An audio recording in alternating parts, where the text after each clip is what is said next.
ಕಾಶ್ಮೀರದ ಪಹಲ್ಗಾಮ್ನಲ್ಲಿ ನಡೆದಿರೋ ಉಗ್ರರ ಭಯಾನಕ ದಾಳಿ ಇಡೀ ದೇಶವೇ ಬೆಚ್ಚಿ ಬೀಳುವಂತೆ ಮಾಡಿದೆ.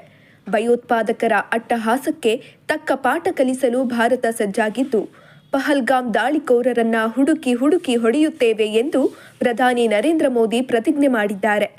ಉಗ್ರರ ದಾಳಿ ಮತ್ತು ಪ್ರತೀಕಾರದ ಈ ಜ್ವಾಲೆಯ ಮಧ್ಯೆ ದೇಶದಾದ್ಯಂತ ಹದ್ದಿನ ಕಣ್ಣಿಡಲಾಗಿದೆ. ಉಗ್ರರು ಹಿಂದೂ ಪ್ರವಾಸಿಗರನ್ನೇ ಟಾರ್ಗೆಟ್ ಮಾಡಿ ಹತ್ಯೆಗೈದಿದ್ದಾರೆ. ಈ ಹಿನ್ನೆಲೆಯಲ್ಲಿ ದೇಶದ ಹಲವು ಪ್ರವಾಸಿ ತಾಣಗಳ ಚೆಕ್ಕಿಂಗ್ ಹಾಗೂ ಭದ್ರತೆಯನ್ನ ಹೆಚ್ಚಿಸಲಾಗಿದೆ. ಈ ಪಹಲ್ಗಾಮ್ ನರಮೇಧದ ಬಳಿಕ ಪ್ರತಿದಿನ ಲಕ್ಷ ಹಿಂದೂ ಭಕ್ತರು ಭೇಟಿ ನೀಡುವ ತಿರುಮಲಕ್ಕೆ ಬಿಗಿ ಭದ್ರತೆ ಕೈಗೊಳ್ಳಲಾಗಿದೆ. ಪಹಲ್ಗಾಮ್ನಲ್ಲಿ ಉಗ್ರರು ಆಂಧ್ರಪ್ರದೇಶದ 2 ಪ್ರವಾಸಿಗರನ್ನ ಹತ್ಯೆ ಮಾಡಿದ್ದಾರೆ.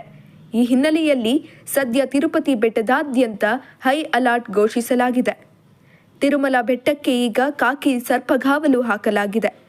ತಿರುಪತಿಗೆ ಬರುವ ಎಲ್ಲ ವಾಹನಗಳು, ಲಗೇಜ್ ಬ್ಯಾಗ್ಗಳನ್ನು ತೀವ್ರ ತಪಾಸಣೆ ಮಾಡಲಾಗ್ತಾ ಇದೆ. ತಿರುಮಲದ ಭದ್ರತೆಗೆ ಹೆಚ್ಚಿನ ಪೊಲೀಸ್ ಸಿಬ್ಬಂದಿಯನ್ನ ನಿಯೋಜನೆ ಮಾಡಲಾಗಿದೆ.